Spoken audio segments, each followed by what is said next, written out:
probably not surprising to find out torture was common in Stalinist Russia, but why do we know this? Most of our knowledge comes from the Gulag Archipelago, which was a book by Alexander Solzhenitsyn that described several human rights violations in Soviet Union forced labor camps. It had some slight inaccuracies, but the book was unprecedented enough to still have major implications in Russia and throughout the whole world. In order to understand what made this book significant, it's important to talk about what's inside the book.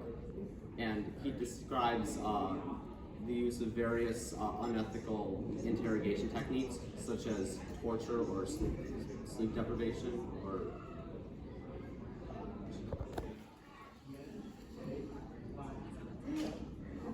he also details that at some points throughout the transit system, when they were transferring prisoners between forced labor camps, there was poor access to food and water, and sometimes prisoners would have to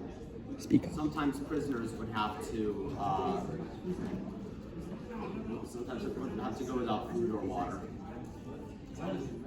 Now, even though it wasn't perfectly accurate, in the foreword, and Applebaum, who's a journalist and a historian, talks about how he garbles some names and statistics.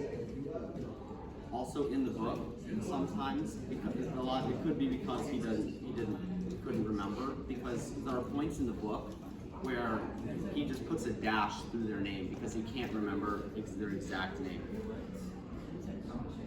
And also Roy Medvedev, who wrote an essay on this testimonial.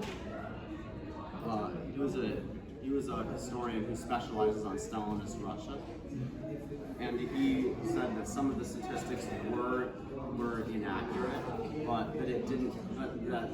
But he ultimately concluded that the overall premise of the book was accurate. So those details weren't a reason to discount the book for accuracy. So the book is accurate and it's significant, and it's also unique, which is what made it so significant. It was unique because no other testimonial had such a comprehensive documentation of the history of Russian concentration camps, according to the foreword. He also, one thing that made his testimony much more special as opposed to others, is that he talked to other people and learned about their experiences. So inside the book, it doesn't just have his experiences, it has experiences from others. And that's how he was able to learn so much about the gulags. Now, when this came out, Russia didn't like it. They tried to ban the book, but because what he accused Russia of was so grave, people still easily got their hands on the book anyway, because they were so interested.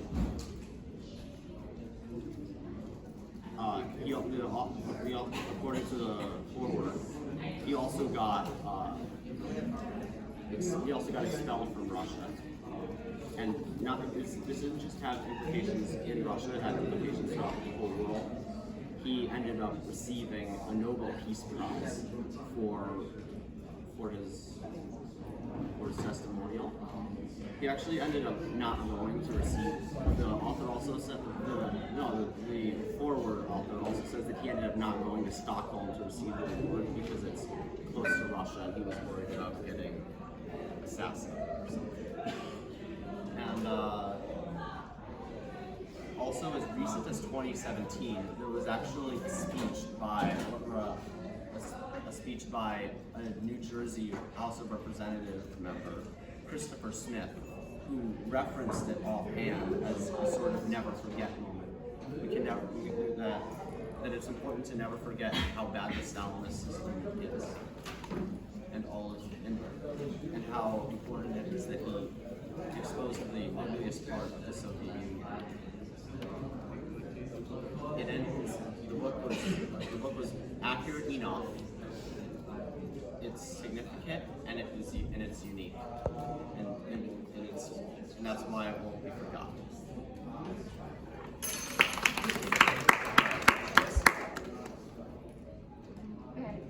mentioned that he had his own testimonials as well as others. So was he himself like a prisoner?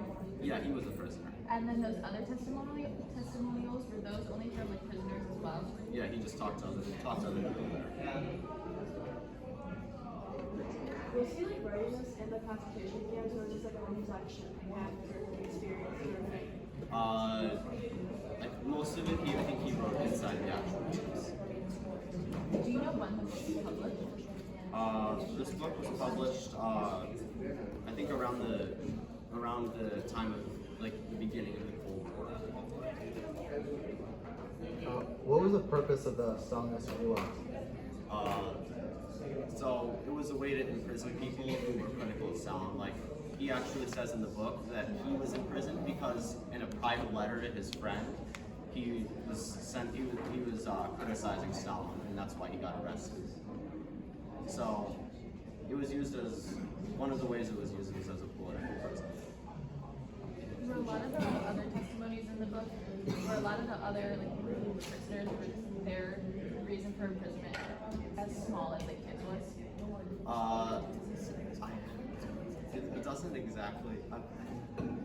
There's various reasons, and he references so many cases that some yes, some no.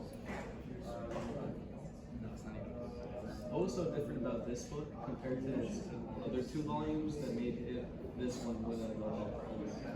No, the whole he won the Nobel Prize for this specific one isn't significant. It's all